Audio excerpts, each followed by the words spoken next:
Harusnya Bagaimana soal petisi Tante untuk Laura? Sudah 13.000 nih Tante. Kalau soal petisi, kalau memang itu bisa dengan petisi sampai bisa menggagalkan banding, berarti suatu saat di saat ada masalah kita nggak perlu ada pengadilan, tidak perlu ada sidang atau apapun itu, kita tinggal cari tanda tangan aja. Kalau memang itu bisa, ya.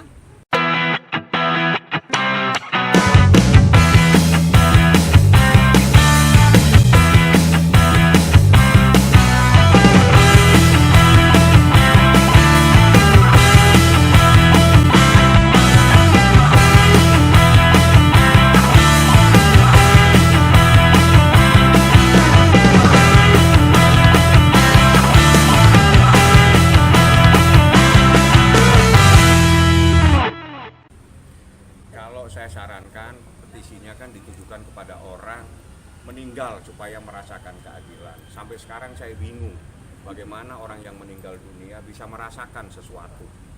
Mungkin saran saya petisinya itu ditujukan untuk kepentingan keluarga almarhum. Artinya kepentingan orang yang masih hidup, satu. Yang kedua, biar lebih afdol petisinya itu dibacakan di Tanjung Priok. Biar mendengarkan orang yang meninggal dunia. Orang kalau keberatan itu sah-sah saja, kita nggak bisa ngelarang. Mungkin masih ada persoalan sakit ya bukan sakit hati. Mungkin karena merasa bahwa akibat kecelakaan itu meninggal dunia anaknya atau saudaranya, itu kita nggak bisa melarang orang yang keberatan, ya. Punya hak untuk memperjuangkan kepentingannya masing-masing. Yang sampai saat ini saya atas nama keluarga Gaga dan Gaga memohon maaf kepada keluarga almarhum Laura dan saudara-saudaranya beserta ibu dan bapaknya. Itu saja yang saya sampaikan. Mohon maaf, mohon dimaafkan, ya. Makasih rekan-rekan semua. Hari ini saya sudah menyerahkan memori banding ya. Jadi memori banding sudah saya serahkan. Dan ini tanda terimanya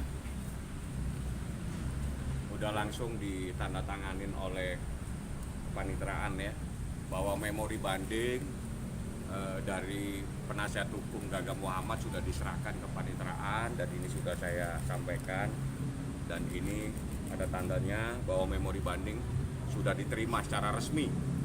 Nah, persoalan apa yang ada di dalam memori banding yang setebal 44 halaman ini, saya hanya memberikan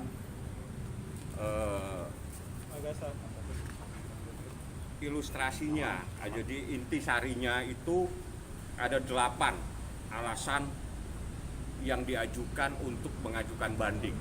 Yang pertama itu ada kekeliruan dalam menyimpulkan korban Laura Anna mengalami lumpuh pada tanggal 8 Desember 2019. Jadi di sini itu alasan yang pertama, bahwa terjadi kekeliruan seakan-akan Laura korban ini lumpuh pada tanggal 8 Desember. Padahal faktanya tidak seperti itu. Itu alasan banding yang pertama. Yang kedua, terjadi kekeliruan dalam melihat kelumpuhan sebagai akibat dari perbuatan Gaga Muhammad. Jadi Gaga Muhammad lalai. Iya, menyebabkan kecelakaan, iya, tapi menyebabkan kelumpuhan belum bisa terbukti di persidangan ini. Jadi itu salah satu alasan yang kedua. Alasan yang ketiga, ada bukti-bukti yang tidak pernah disahkan di persidangan, tapi dijadikan dasar untuk mempertimbangkan, memutus dan menghukum Gaga Muhammad 4 tahun 6 bulan. Jadi itu alasan banding yang ketiga. Sedangkan alasan banding yang keempat terkait dengan adanya pidana 4 tahun 6 bulan itu tidak sesuai dengan fakta dan jauh dari rasa kebenaran dan keadilan. Sedangkan alasan banding yang kelima, karena Gaga Muhammad dihukum berat karena dia membela diri.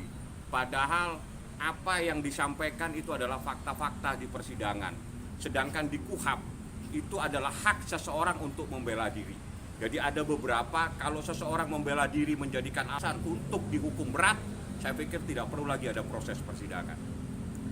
Alasan yang keenam, jadi menyimpulkan bahwa Gaga itu tidak pernah memberi bantuan, padahal ada 1 tahun menghabiskan waktunya untuk menjaga korban. Sedangkan alasan yang ketujuh, menyamakan antara kelalaian dan kesengajaan. Kecelakaan itu kelalaian, sedangkan kesengajaan itu dicampur adukan di dalam pemahaman ini. Jadi seolah-olah apa yang dilakukan oleh Gaga itu adalah sebuah tindak pidana yang membuat kesengajaan seseorang. Yang kedelapan, tidak bisa memahami tentang pemahaman musibah, bahwa kecelakaan itu musibah. Tidak ada satupun manusia yang ingin mengalami kecelakaan. Jadi ada 8 poin intisari daripada kami mengajukan banding. Jadi 8 poin itu sudah saya sampaikan, kami susun, ada 44 halaman, dan itu saya tidak akan uraikan karena itu menjadi materi di persidangan, tapi intisarinya sudah saya dapatkan. Jadi seperti itu.